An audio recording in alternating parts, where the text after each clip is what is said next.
Hello, LinkedIn, and welcome back to This is Working. Every week for the past couple of weeks, we've come to you live with a leader from our homes who has had a profound impact in dealing with how we live or how we work. They've talked to us about how hard it is for everyone to cope with this pandemic, to find ways forward, and to deal with this really unusual and very difficult time in all of our careers. Today, I want to talk to you about being stuck at home, what it's like to cope with loneliness and the weirdness of doing all of this work surrounded by our family and loved ones and pets, and coping with the loneliness and the potential burnout. May, by the way, is Mental Health Awareness Month, so I want to bring in a leader who has a real personal experience dealing with isolation. Today, we're talking with Scott Kelly, an astronaut who has spent almost an entire year in space all at once, setting the record for total days spent in a space mission, a single mission by an American astronaut. In total, through his career, Scott Kelly has logged more than 520 days in space. But before I bring him on, I want to take you guys through some numbers which will really help bring some perspective to the effect the quarantine efforts and how much we are staying at home has had an impact on our lives.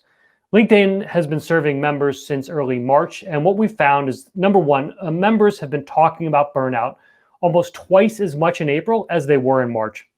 That is a huge threat to the productivity and engagement of our workforce, and it's clearly something that everyone is trying to struggle with. How do you keep working in this kind of environment?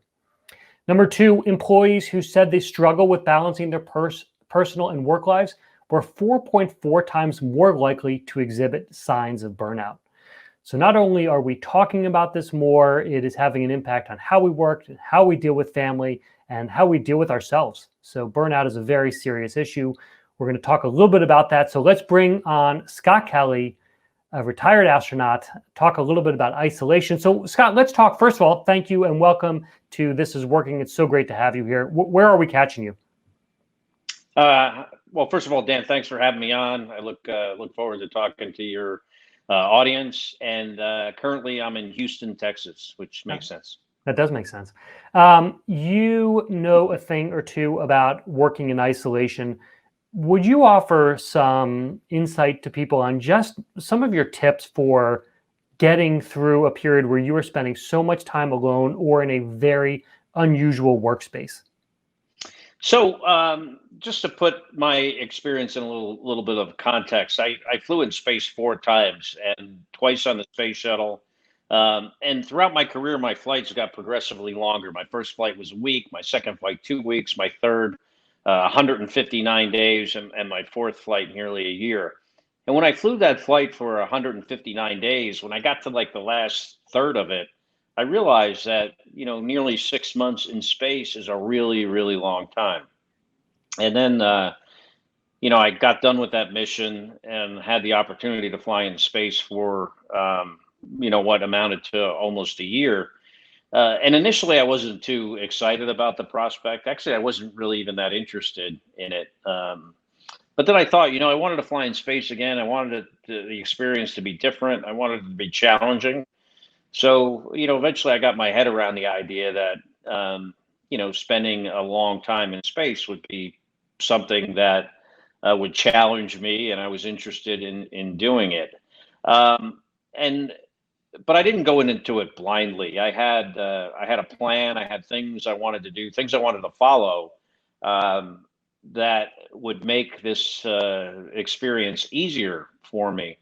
And it started with the fact that part of my mission was just to be there for a long time, which actually somewhat has parallels in what we're doing today. In that, we're all sharing this collective mission of combating this pandemic with our actions and with how we're living our lives. So I think the first part about doing anything like this is just recognizing how critically important it is and how our actions not only affect our own personal health or the health of our family, but the health of society in general. So that was part of it. But I also had a plan, and my plan was to pace myself. It was about following a schedule that was very varied in how it was constructed. Uh, I had time scheduled for work, which when you are sleeping at your office, basically, like a lot of us are doing, I think we need to, consider that, you could easily get burned out, like you were talking about when you're going to sleep at work, when you wake up, you're still at work. So, schedule time in your day to take care of yourself, time to do your work, time to take care of your environment, your house, to consider, your resources that you have, time that is a complete distraction from what our current situation is, like a hobby. Um, Time for exercise, time to get outside, and then have your weekends different. I found that, my situation on the space station was a little bit different in that I knew how long I was going to be there approximately, but the fact that I couldn't see the end of it from the beginning meant that I had to kind of make this reference change in my mind that this is now my life. This is where I live.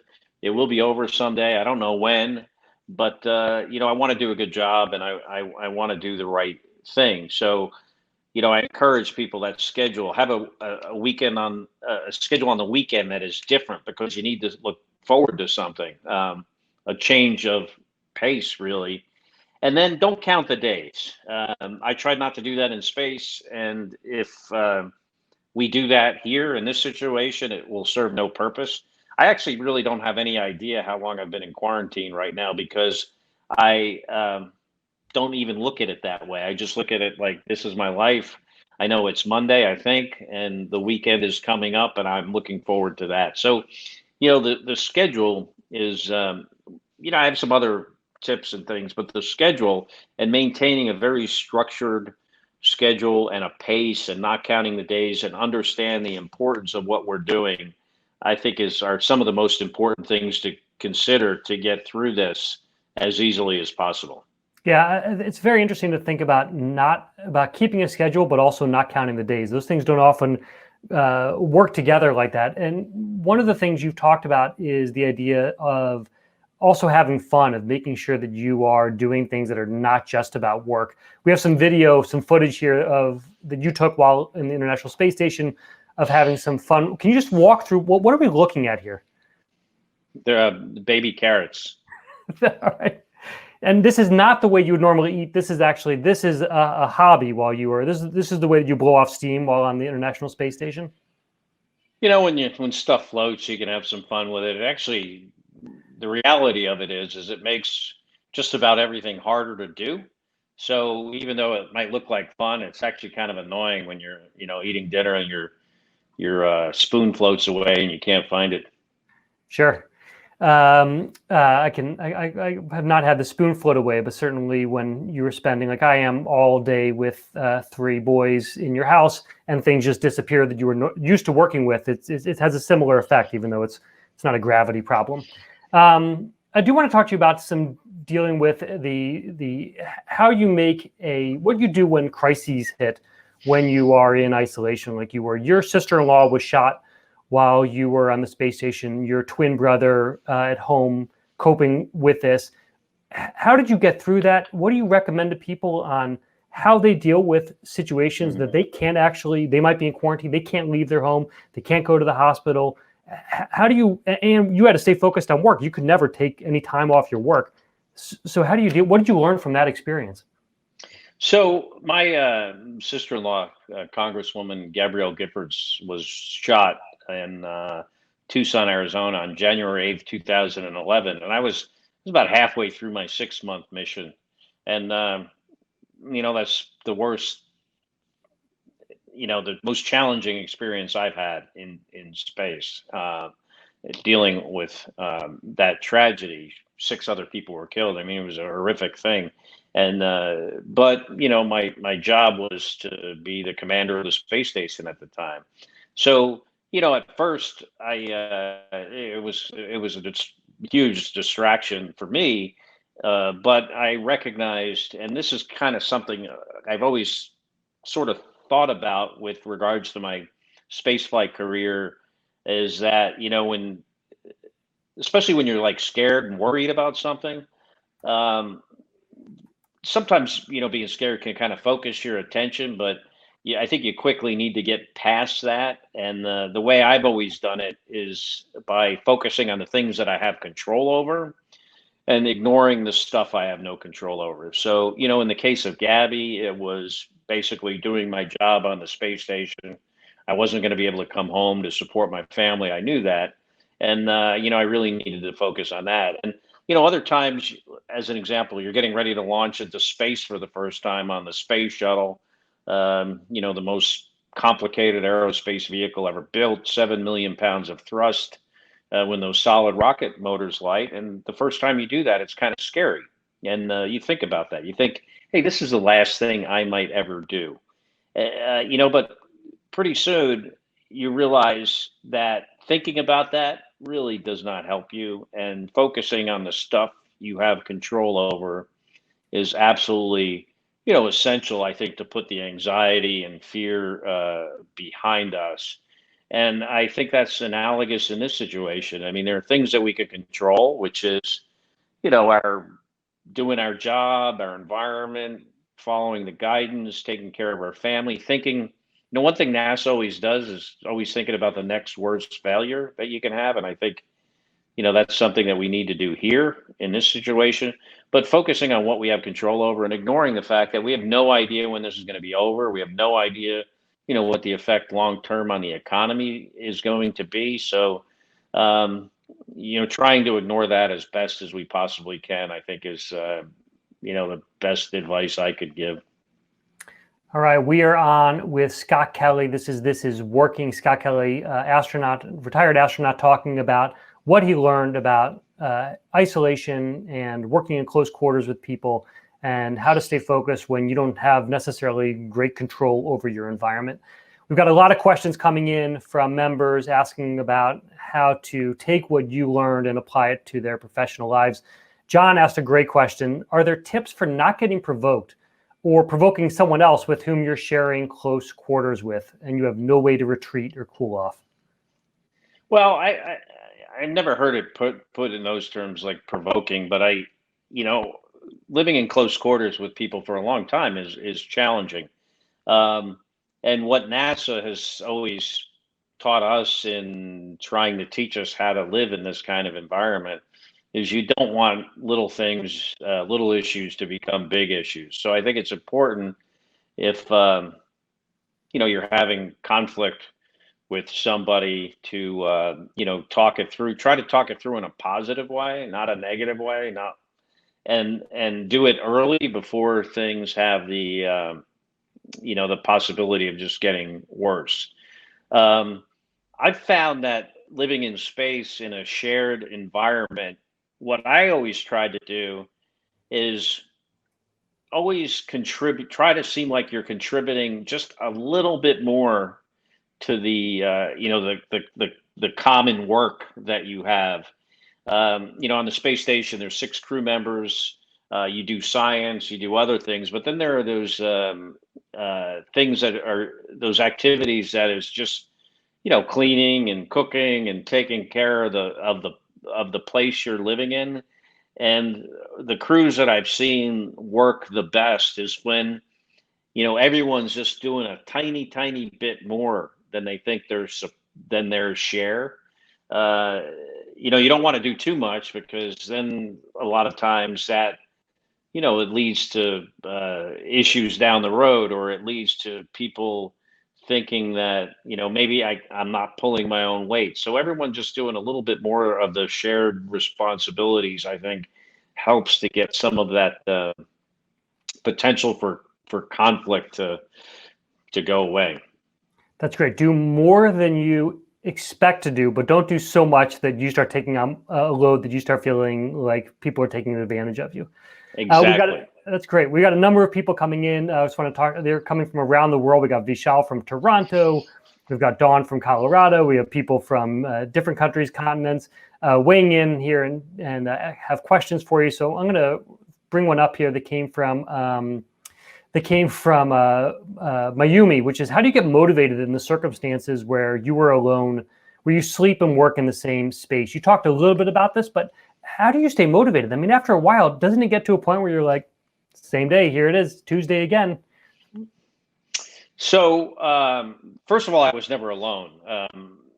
The most alone I've ever been in space was, besides doing a spacewalk when you're outside with another person, that feels a little bit like you're alone, but was me being on the space station for about 6 weeks with just two Russian cosmonauts. But I think the way you stay motivated is, has to do with a schedule, and you can't maintain the same pace for an extended period of time. I had probably the longest I ever went without a day off might have been like 3 weeks on the space station, but generally we had one day on the weekends off. And my the way I was able to motivate myself was to look only as far as the day off. I never tried to think, how many more days am I going to be doing this? When's the end of this? How many days do I have left? Because it wasn't helpful. When I started my year in space mission, I couldn't see the end from the beginning. It was so far away that I only really looked forward to, unless it was like for planning purposes, I only really look forward to the weekend, and structuring your weekdays differently than your weekends is critically important.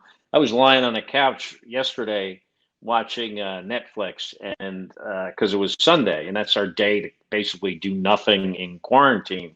And I said to my wife, I was saying, just how important it is to have these days where you do nothing that is different than the work day.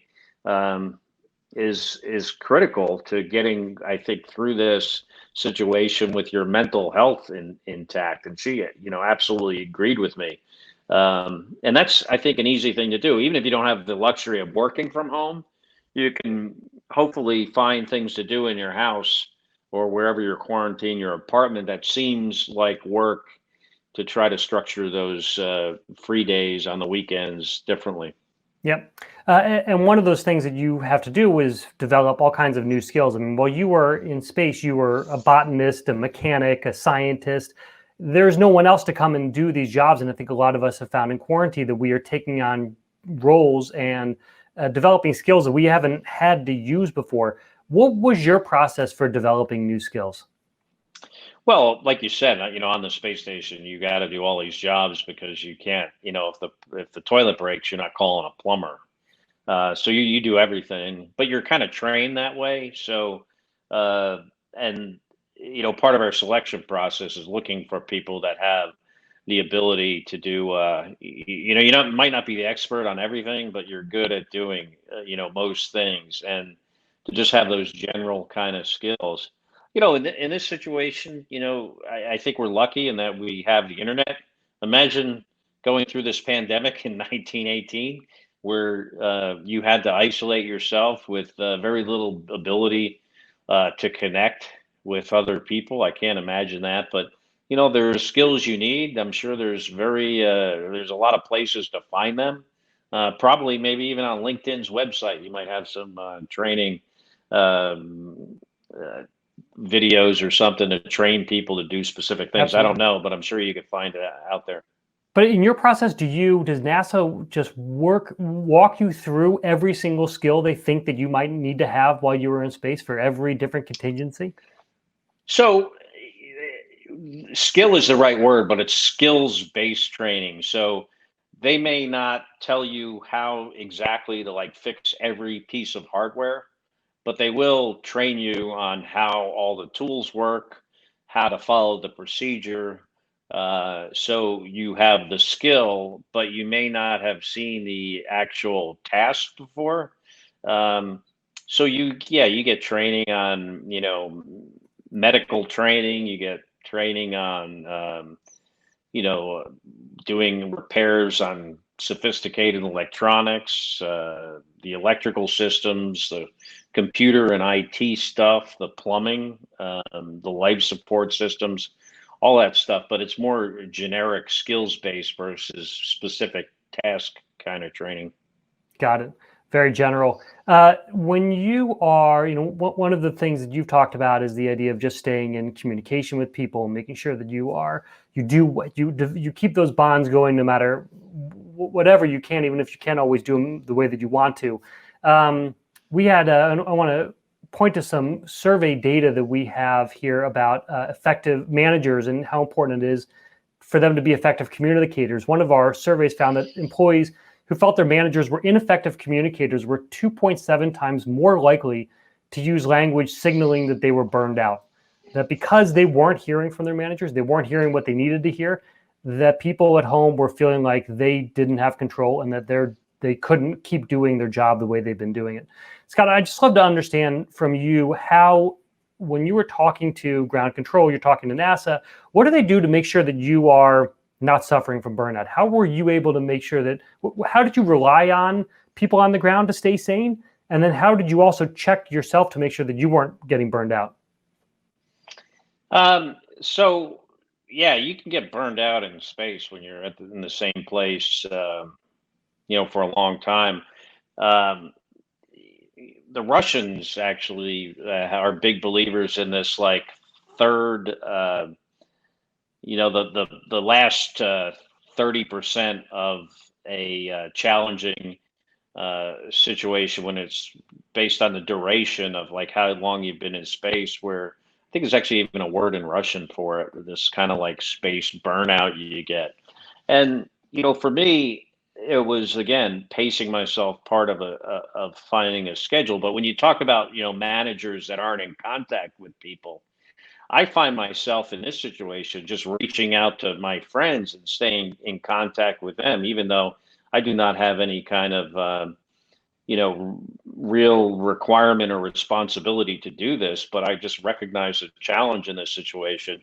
And when you have employees that are, probably experiencing one of the most challenging and significant things that they're doing in their lives is with regards to how their actions affect their own health and their jobs and their families and the general public, that managers should be reaching out and checking on their people all the time, because getting through this is it's a team effort, and letting people know that they are that they're important and people care about them is it's so important to me that I find myself doing that, even though these are not my employees, they're just my friends, and I'm just making sure that they're okay. So one thing I always did on the space station that I think helped is make the ground team, or try to make them feel like they're part of the crew. Hmm. And they're just as important, because they are.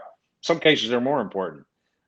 So that kind of idea that we're all in this together, bring people together, good leadership, and I encourage any of your managers or leaders out there that are on this call to consider that. Yeah. What did you do to make them feel like they were part of it? It's all about just communication, asking their opinion, asking what they think, asking how they're doing. They're concerned with us in space. How are we doing? How are they doing? Hmm. They're showing up for work every day too. So um, I think just general like interest in people's lives and being, curious about how they're dealing with this situation is probably, really all they really have to do. Just checking in with people is so critically important. Man, it seems so simple. Um, I want to just remind everyone here, we are here with Scott Kelly on This Is Working. Scott, we're getting a lot of really great comments in, people really enjoying what you're saying. If anyone knows the Russian word that Scott was talking about for feeling like you're in space, if you could just write that in the comments, that'd be great. We had a great question here from Shreyas Nangalia. I'm sorry if I mispronounced your last name, Shreyas, or your first name. If you had to pick one new perspective about our planet, what would it be? What do you think? From looking down from up high on us, is there anything, one new thing that you picked up? Well, seeing the Earth from space is a privilege. It's incredibly beautiful. It's when you look at our planet from that vantage point, you don't see political borders like you do on a map. So the Earth seems smaller than we generally think. We seem more connected with one another from space. After this pandemic, however, I realized just how connected we are. Where someone gets sick in China, and then a couple of months later, you have a worldwide pandemic like this. Is just shows just how, for better or worse, we are all very much connected. And that's one of the things you learn in space. Is people have referred to it as the orbital perspective or overview effect. How your perception and changes about humanity, but also about the planet and the environment, because you see, how fragile our Earth really looks when you're looking at it from space. All right. We had a couple people write in and just say how much they identify with this. Paige said, I suffer from chronic depression and PTSD. My rescue pets keep me sane since I live alone. Family lives far away. Thank you for your input. Edward agrees that following a schedule is really critical to making balancing work and life. And Amir said the thing is that in space you rarely hear bad news during your daily routine. So you're going through your daily routine. Someone is in charge of deciding what you get to hear. I assume that's true. Do you have control over what you can find out in space, or is it all being fed to you? I'm kind of a news junkie. Yeah. And we do have the ability to watch live TV on the space station. Not available all the time, but probably about 80% of the time. So I, even during the workday, always had the news on, and I would listen to it. It used to be the case, like on a shorter mission, where you have to be much more focused. And when the technology didn't support it, yeah, the ground would kind of filter the bad news. They kind of did that to me one time on the space station when Gabby was shot.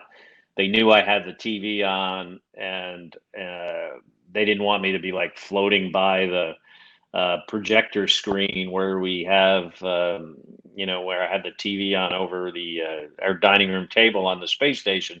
So they cut the feed until they could tell me themselves. But yeah, generally we can see and keep up with the news pretty easily now. When the signal was cut, did you have some suspicion that something was going on? No, because it just cuts off normally anyway, due to satellite blockages. So, or other reasons. Sometimes it just breaks. But yeah, I didn't have any suspicion. Okay. Want to finish it off with one question, which is, how do you think about what comes next for you? How did you think about your life after being an astronaut? How have you managed whatever the second act is or third acts? How do you think about your career that way? Well, it's challenging because I've been so fortunate throughout my life. I found some inspiration to fly in space when I was 18 years old, and that was through Tom Wolfe's book, The Right Stuff. I, went on to become a fighter pilot in the Navy, a test pilot, later an astronaut, flew in space 18 years late. I read Tom's book at 18, flew in space 18 years later, had an incredible, 20-year career at NASA. And then I left, and it's a challenging thing when you change roles. When you had the best job you'll ever have, to leave it is not easy. But at some point you got to move on, and that's what I did. Yeah, but staying motivated is definitely a challenge, and yeah, I think you just need to always be looking for that next thing, whatever that may be for you. That's terrific. Well, Scott, thank you so much for joining us here. This is Scott Kelly, NASA retired astronaut, joining us on This Is Working. Next week, we will have Patagonia CEO Rose Marcario joining us on Tuesday, 1 p.m. Eastern. Please come in with your questions, ask in advance. I'll put up a post beforehand so you can start writing your questions even before Rose joins us. A very interesting show today. Scott has had so much to share about what life is like off of this planet, what we need to do on this planet to make it work, and how to get through these really difficult times. Leave your comments below, continue the conversation This conversation might be over, but we still want to carry on the conversation of how we all get through this and what comes next. So thank you for joining This Is Working. We will see you next week.